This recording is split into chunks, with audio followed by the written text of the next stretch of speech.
Thank you, Mr. Speaker. I join other members in welcoming the government's announcement today of a ban on gagging clauses. But is it not surprising we need today's announcement? As the member for Holborn and St Pancras referred in his remarks, he issued guidance in 1999 on this issue. We had the Public Interest Disclosure Act, we had the 2004 guidance. My right honourable friend, the member for South Cambridgeshire, even put it into the NHS Constitution. And yet we find an announcement needed today. The member for Stone repeatedly was assured that there was no problem with this. And I myself raised this issue in detail with Sir David Nicholson on a number of occasions on the Public Accounts Committee and was constantly told there was no need for change. So does Sir David agree with today's announcement? Is there indeed a change being announced? Will the Secretary of State confirm that this announcement covers all payments, including those through judicial mediation, and will it apply retrospectively?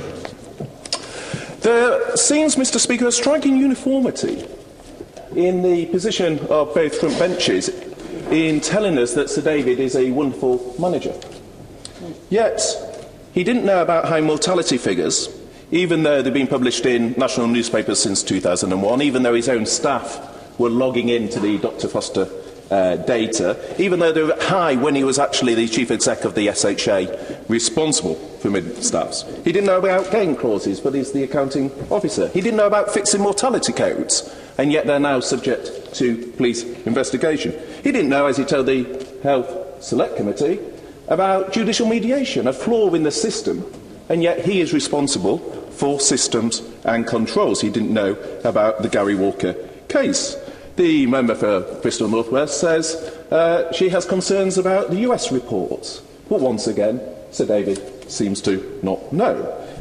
He didn't know about the 2007 Royal College of Surgeons report into mid-staffs, which raised serious concerns, as the member for Stone is very aware, and on which no action was taken. And even in his other areas, I mean, he was not just the accounting officer for the wonderful, successful NHS IT programme, but he was also the senior responsible owner. So we're told he is a great manager, but it's difficult to see the evidence to sustain that claim. I'll happily give one. In a conference in 2012, 4th of October, I understand that he said the senior leadership of the NHS and I was part of it in those circumstances, lost the plot. We lost the reason why we were there. We got so excited about certain changes, and then goes on to say, well, while on Ward 10 in Mid-Staffordshire Hospital, really bad things were happening. That is the kind of admission that he had to make in the circumstances. Does my honourable friend agree that that is actually admitting responsibility for the system's failure? I do agree with my right honourable friend, and it does seem at odds with the government's welcome commitment to promoting individual accountability. And the Prime Minister, in his response to Robert Francis's report, talked of three fundamental problems with the culture of the NHS, and of course that runs beyond one individual. I'm very concerned with the timing of the announcement of the appointment of Barbara Hakin, a close ally of Sir David Nicholson. And it's important to note that she is innocent of any allegations that have been put against her, but I understand she is under investigation at the moment, and so the timing of that appointment does seem strange. And I do invite the Secretary of State, if he would like to intervene, to clarify whether he was told of Barbara Hakin's appointment prior to it being made. And if he was not told, does that not say something about the power that Sir David wields within Richmond House? A second issue, Mr. Speaker, I'd like to raise is whether Parliament actually knows the quantum, the scale of the payments that have been made to whistleblowers. Because over the last 2 years, when I repeatedly raised this, we finally were given a figure of £15 million paid over 3 years. It now emerges, that silences a lot of people, £50 million, but it now emerges that that is not the whole story. It does not cover payments such as the Gary Walker payment, paid through judicial mediation. Each NHS body and trust, as required in the NHS Manual for Accounts, is required to compile a register detailing all special payments made, including those through mediation. As I understand it, even the Department of Health does not know how many such payments have been made, or the Treasury do not know. And indeed, in response to my parliamentary question just this week, on Tuesday, the Minister said, and I quote, "Approval has not hitherto been required by the Chancellor or the Secretary of State for Health for special severance payments made as a result of judicial mediation. However, as of the 11th of March, so as of this Monday, approval will be required." So the position seems to be moving as of this week. So Parliament doesn't know how much has been paid to whistleblowers. Could I ask the Minister to clarify when we indeed will know? In my adjournment debate last Monday, the member for Bracknell raised the question as to whether the Chief Exec of Mid-Staffs was subject to a gagging clause.